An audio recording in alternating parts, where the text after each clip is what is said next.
Okay, guys. So,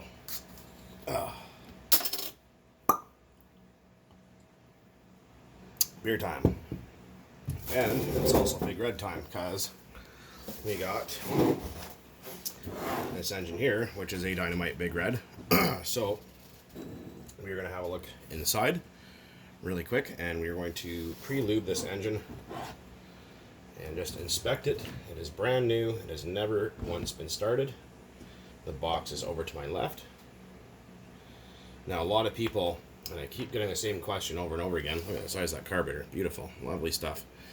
I keep getting the same question all the time. What's the carburetor setting for this engine or that engine and blah, blah, blah.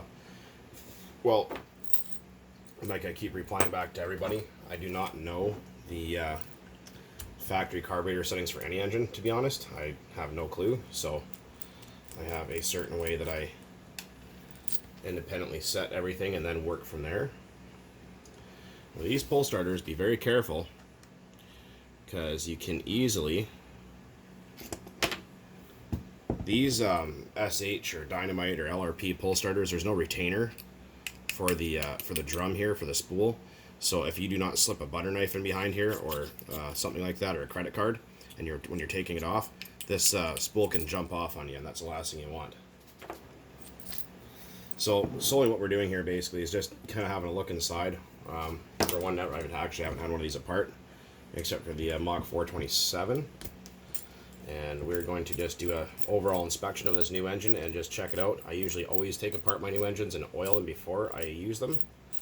It's not always necessary. A lot of people say it's a waste of time, but for my own peace of mind, there's actually supposed to be a spring here. There isn't one, so I don't know if this pull starter was already previously removed or not.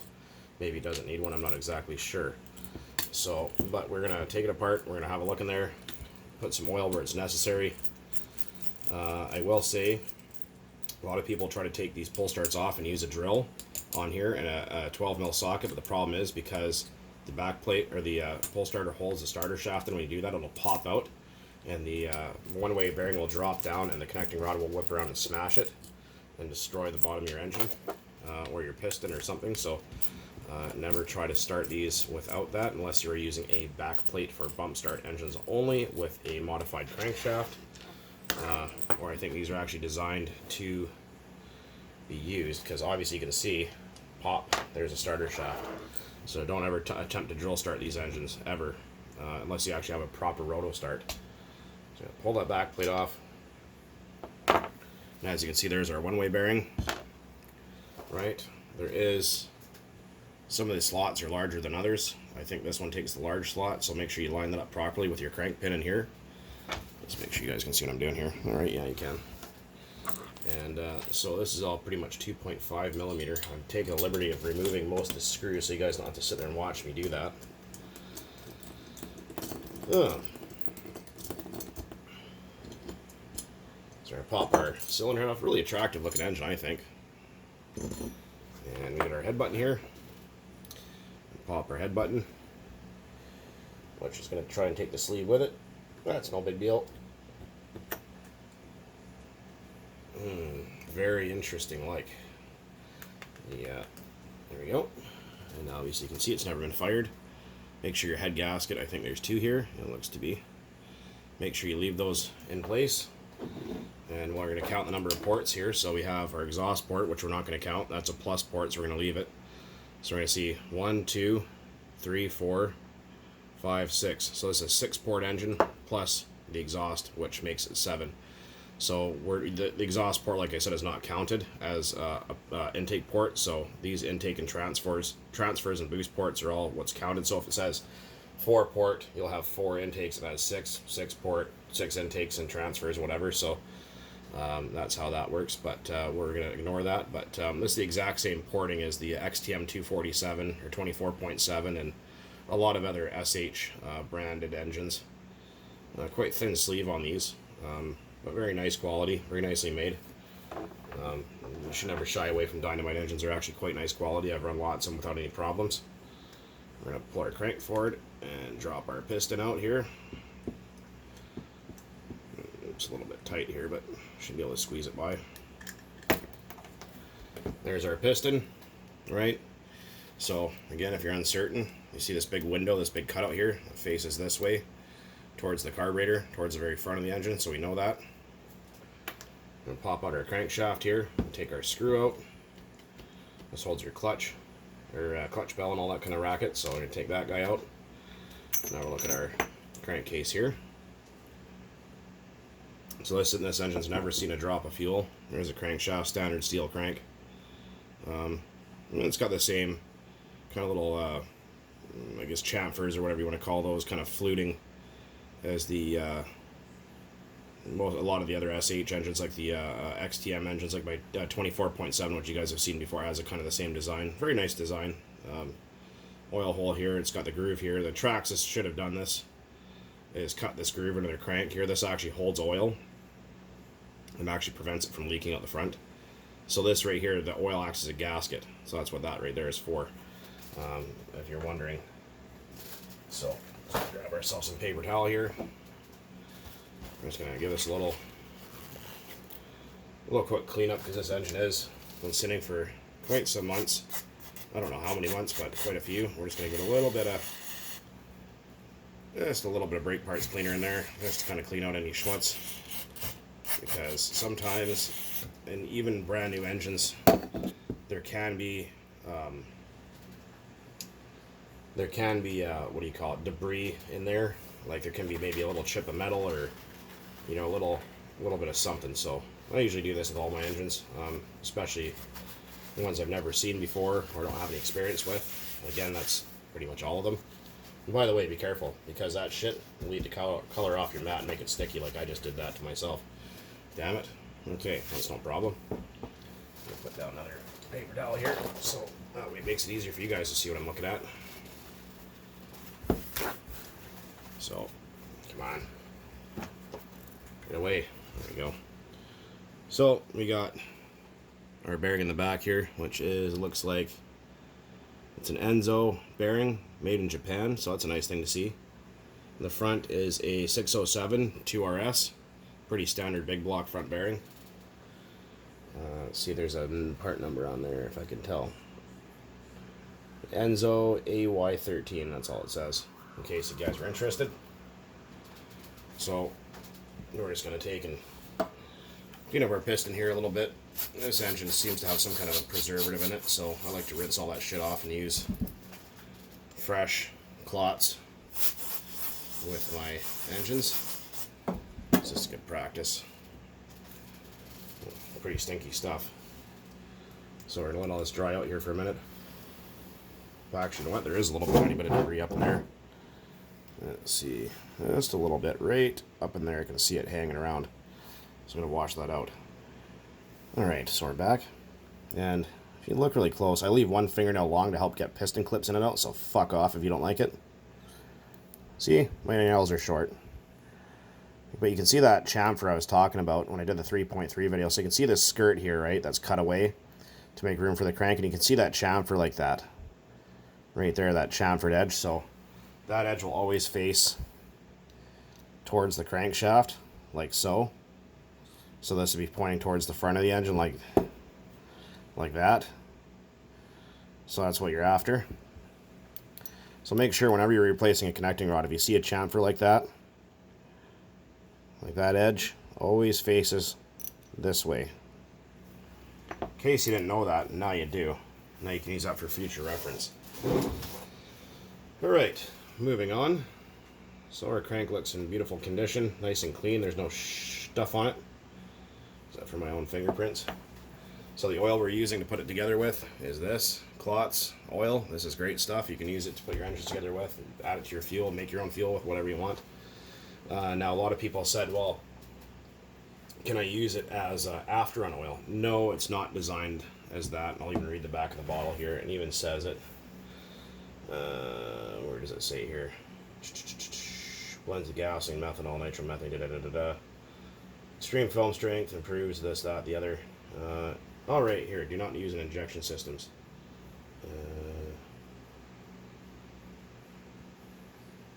Yeah, okay. Well, anyways, it used to say it there, but whatever, so doesn't matter. So we're going to take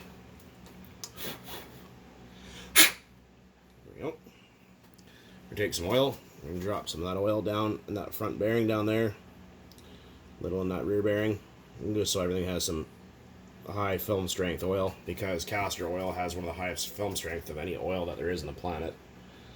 And a lot of people say, oh, all the bean memes that people like to put out lately of beans and farting and carrying on. Well, castor beans, bean oil. So that means that your RC cars and your dirt bikes are powered by beans, essentially, if you're running castor oil in them. So there's something to keep in mind there. It's kind of fun. But yeah, it's not designed as a storage lubricant. It's not. That's not what it's meant for. It even tells you that on the bottle. So nice, buttery, nice and smooth. You don't need to flood it out, because I am going to be starting this engine here soon in that KO Show buggy that Brian owns, that he just recently got, that we're having some issues with. But nice and smooth like glass. So of course these engines, there is a bushing in the top here and an oil hole. Of course these are the highest stressed parts of any new engine. They, you know what I mean, because the cylinder, the pinch area, all that kind of stuff. So these connecting rods take a shit kicking. I know a lot of people, what they do is they will buy a new engine and they will do a break-in. You know, obviously do your preheat first. Do not follow the Traxxas break-in method, because it's absolute shite. So they'll, you know, do their preheat, break their engine in, you know, maybe run maybe 1 or 2, 3 quarts through it, something like that, maybe a gallon, and they'll rip it apart and they'll change out the wrist pin and connecting rod and the engine bearings and stuff. So we're gonna put some in there, and we're gonna hit some on our crank pin here, because like I said, this you know, you want the best chance possible. Make sure you smear some on the piston. You don't really want to flood the engine with it, because it will make it more hard to start. If it is kind of being a pain in the ass, it's probably because you flooded it with too much fuel or too much after oil, which I don't suggest really using that much unless you're actually letting your shit sit for long periods of time. Remember, that skirt faces forward and cut out. So I'm going to drop that guy in. And we're going to grab our little needle nose here. We're going to pick up the rod. I'm going to handle it. Hold on a sec here. So there we go. Drop the rod onto the crank pin like so. And it should turn over nice and smooth. There should be no binding anywhere. There's an A stamped on there, in case you're curious. I don't know what exactly that's for. A for awesome, probably. We're going to take a little bit of oil, put that on the outside of the sleeve, just to aid in things going together a little easier, a little on the inside. And like I said, with any new engine, doesn't matter what you have. I mean, Traxxas recommends some pretty stupid shit. You should preheat your engines upon starting them, and do that. It will make them last a hell of a lot longer and take a lot less stress off the connecting rod and the piston itself and the crank. You want to line up those two little slots. They should go together. They should line up like that. And beautiful, nice and lovely. Like, I'll wipe that excess oil out of there because there's a little bit much. When you look down there, you can see the ports, right? Right. And we're looking here, right there. See the ports? These are a 2-stroke engine, obviously. So a lot of people say, "Oh, something or other, 2-stroke this, 2-stroke that." Oh, they're a nitro engine. Well, I've made my point several times that there is no such thing as a nitro engine. And this is also an A4 glow plug, in case you're curious. An LC4 OS will work just fine in its place. There's no such thing as nitro engines. And that dot, if you're curious, when you take the head button off, faces towards the front. At least that's how this one was. So we're going to grab our cylinder head and our cylinder head screws. But yeah, no, it's you know, like I said, there's some pretty outlandish bullshit out there, and the Traxxas will say, "Oh, you know, our braking method's the best." Well, it's really not, because starting a cold engine with no kind of preheat and driving it right away is pretty fucking hard on them, actually. So they like to do that because they want you, the customer, to buy a new engine as soon as possible, so they can keep making money off you, because that's how they work. So the Adam Drake method is usually what I tell people to run with, because it makes the most sense. I usually use the same method but prolong it. So we're gonna just hit those screws once again. Just give them a little something so they're not dry, because you are going steel to aluminum, right? So they can get seized. You don't want to put so much oil that you hydraulic the screws, because you can actually do that and break things or over torque them. So you don't need to use really oil, penetrating oil. That was just liquid wrench I was using. This stuff, you can use WD-40, whatever, just a little bit of something. Just so they're not completely fucking popcorn fart dry. Remember, like I said, it's just like a normal car engine. I don't know why people think these are any different. I mean, they are in their construction, and, you know, they are the fact a two-stroke, but, I mean, you read an owner's manual to put a 350 Chevy together, or, you know, an old Ford or Dodge or Honda or something like that, and you follow the manual to a T on what they want you to do to assemble it, and the correct spark plugs and clearances and torque specs and da-da-da-da-da. But it seems that, for whatever reason, people ignore all that shit and just go by what some shitty-ass company suggests, or what Ned down the road that came up with something and scared the crap out of everyone into believing you should do, which isn't true. There actually used to be a torque wrench to do this with, but I haven't seen one in many, many years. And so, no oil in the one-way bearing. You don't need it. It won't help anything at all, because since you start the engine, there is oil in the fuel, as these are a two-stroke engine, like I was mentioning. Oiling the one-way bearing does absolutely nothing. So, looks like our large slot is what we're looking at. Put our starter shaft in here. Let's give that a little liquid ranch. We'll put that guy in. We'll drop our one-way, and if it keeps slipping on you, what you can do is just buff the starter shaft a little bit of 800, just a couple of turns, clean it up, put it back in, and degrease your one-way bearing with a little bit of brake parts cleaner. Also inspect to make sure your O-rings are all in good shape and not damaged. And again, you don't need to silicone the crap out of it. That does nothing for you. The O-rings are there to do a job. If they weren't going to do their job, then they would put silicone there. Okay, so we'll line those guys up and slip that together. And it should be able to hold the crank, and it should turn in both or one direction only. So that's how we're going to do. And we're going to take our screws for our back cover. Just dust those a little bit of liquid wrench there. Yeah, so nothing goes together dry. Because, I mean, there's no point in putting shit together dry. I don't know why people do that. In the motocross world and stuff, people go, oh, you know, I put my RM125 together bone dry and fired it up and revved the shit out of it. And it's like, well, it's good for you, man. If you have the money to replace engine parts really soon, that's good. So all these people that like to argue about AMSOIL and how it should be mixed at 100 to 1 all the time, I don't understand why you figure you need that to actually mix that lean when all you're doing is creating more of a problem if something goes wrong and reducing ring seal and compression for that fact. So, yeah, I don't quite get that. Never have, never will.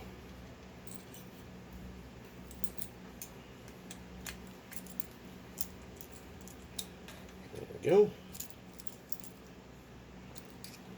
And tighten everything down a crisscross pattern. That's with any kind of 4-sided or 4 or 3 or 5, whatever kind of fasteners you're dealing with. Tighten them in a crisscross for even torque. And remember, these are just little screws, so pay attention. You don't need to over torque the shit out of it. And front bearings do not seal. No matter what anyone tells you, they do not. That groove in the crankshaft and the oil film that rides there is actually what seals the engine. And that's why 3.37 issues sometimes with that is they do not seal correctly because there is no oil groove. So we're going to replace our pull start. As we can see, this one has the roto start option as well. I think all Big Reds have that. And looks like they milled out the slots here in the plastic a little bit more. I guess, you know, to fit better or whatever. I never noticed that before until today. So I want to take this guy apart here on camera with you guys and see what the hell's going on in there.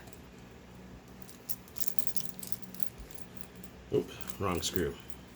Thought it was different.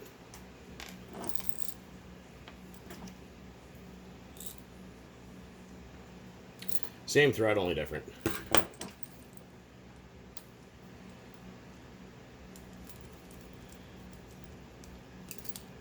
Again, you don't need to torque the shit out of these things either, so. I thought, well, since it's sitting here, might as well just go through it really quick, make sure there's no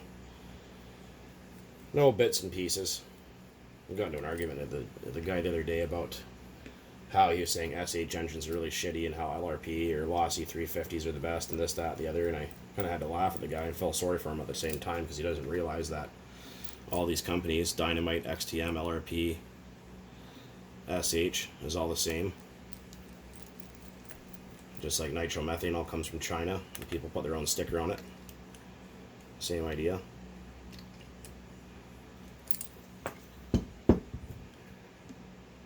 A little bit of shit stuck on that thing. There we go. Then with our carburetor, we're going to just hit just a little bit on there. And put this guy back. Make sure your pinch bolt's in there. Make sure you line it up.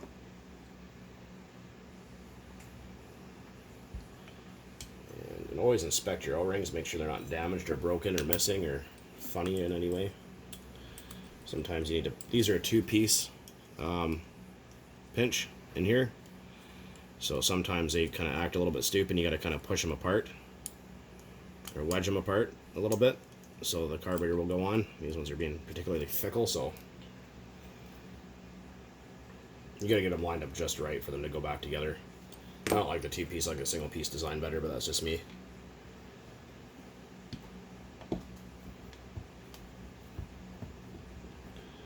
Still not ready to go in there yet. A lot of people try and force carburetors in and stuff. You don't ever force them in because you will break stuff or get the carburetor stuck and score the intake port.